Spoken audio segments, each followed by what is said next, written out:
Oh boy, do we have some stuff to talk about. Folks, general managers from around the NFL have given their take on what the Chicago Bears should do with their decision at potentially having the number one overall pick of drafting a quarterback or keeping Justin Fields. So let's talk about it, people. What is going on? Yo, Faiz Sports all back at it with another video talking, of course, some NFL, here to talk about the Chicago Bears and here to talk about this essentially article that was put out by Charles Robinson, senior NFL reporter, man. And it's a fantastic article in terms of just the information it provides. And so I'm going to talk about this with you guys, share some of the stuff in the article and go from there. So basically, Charles Robinson wrote this article talking about, general managers explain why it's the best route and where compensation could land if the Chicago Bears do trade Justin Fields. And a lot of this article talks about other general managers in the NFL saying that they would trade Justin Fields if they had the number one overall pick and they would draft a quarterback. So let's talk about some of these general managers and what they said. So it's pretty consensus on, it's not really a close decision. One AFC general manager says it would be a clear-cut decision to draft Caleb. For me, the fact that we're in year 3 and they don't want to exercise the 5th-year option tells me what I need to know. I just don't think Fields can win consistently as a passer, even though he is gifted physically. Another NFC general manager says, Caleb Williams worries me, but he is definitely talented. It just buys you more time and a much cheaper contract to keep adding pieces to build a team.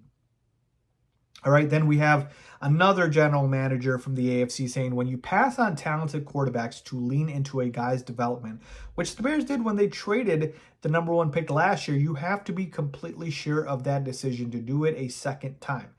They might not have taken C.J. Stroud with the first pick last offseason, but he was there for them to do it. Caleb Williams is a no-brainer, and if they get the top pick, he's there for them.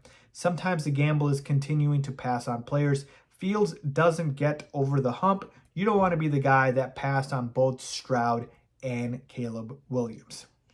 All right, and, it keeps going on and on, so I'm going to continue here with some of the other quotes.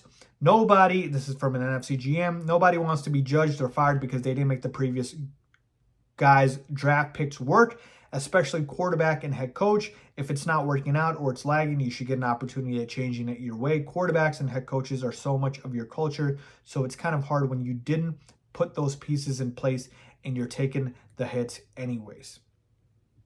So a lot to unpack here. Oh boy, lot to unpack here. Look, from a logistical standpoint, these general managers aren't wrong. They're basically saying, hey, you get to take your guy, you get to buy more time, you get to have a cheaper quarterback contract, you get to reset the clock. Like all of these things that they're saying, they're true.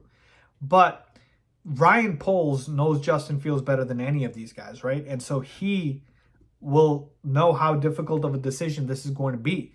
First and foremost, we still have some time left in the season for Justin Fields to continue to make his case to be the starting quarterback.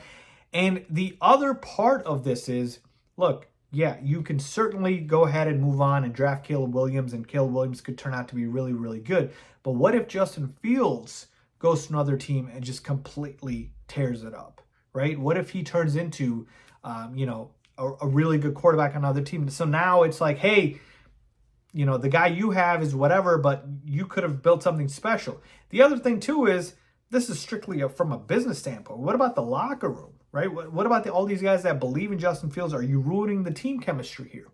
Because they really do like Justin. Now, I'm not going to, back Justin if he wasn't playing well. I'm just talking about because of the fact that you've seen him make incremental progress, because of the fact that you've seen him, kind of catch his stride. The numbers over his last 17 games speak for themselves, right? I've talked about it before: 25 touchdowns, 11 interceptions, a 92.3 quarterback rating. Like, Justin has made improvements. Now, the other thing is, if you did not have the number 1 overall pick or were in position to get it, this would never have even been a conversation. You would have stuck with Justin. And so to me, I get what these general managers are saying, but you have to understand, for general managers, they are only concerned with keeping their job. And that could be the case with Ryan Poles too. He could only be concerned with keeping his job and, making sure it's safe. And that's probably the one thing where I keep going back to, which is, hey man, what if What if Ryan Poles is just like, I didn't get to pick my guy because Fields is not his guy. Ryan Pace drafted him. Don't really have a good argument for that because everybody wants their own guy. But, you know, you get rid of Fields, how can you bring back Eberflus? How can you bring back Getsy? Like, if Fields goes, they all have to go. And Eberflus and Getsy are a direct hire of Ryan Poles. And so that's why I'm saying it's not an easy decision. Ultimately speaking, the, you know, sort of calculative thing to do for Ryan Poles would be to trade Justin. But what if you get a haul, you know, in a market for, what if you don't get a haul, excuse me? Like, at that point, what do you do? So it's just very complicated, folks. And these general managers making it seem so easy, and it really isn't. And look, folks, general managers get fired all the time. What they say is not gospel. All right? It really isn't. And so Ryan Poles, you know, has this tough decision to make here because you've got Justin with this incredible rapport with DJ Moore. Like, you could just sense that, hey, what if the breakout is just incoming? Like, and you know, it's not like you have to pay him next year. You could, you know, continue to exercise a 50-year option. You could franchise tag him. Like, it's not that. And so to me, I personally, I think I would stick with Justin just because I feel like you can win with Justin Fields, and I feel like he could be your poor man's Jalen Hurts, and you just build an incredible team around him, and, you know, that's the direction you go.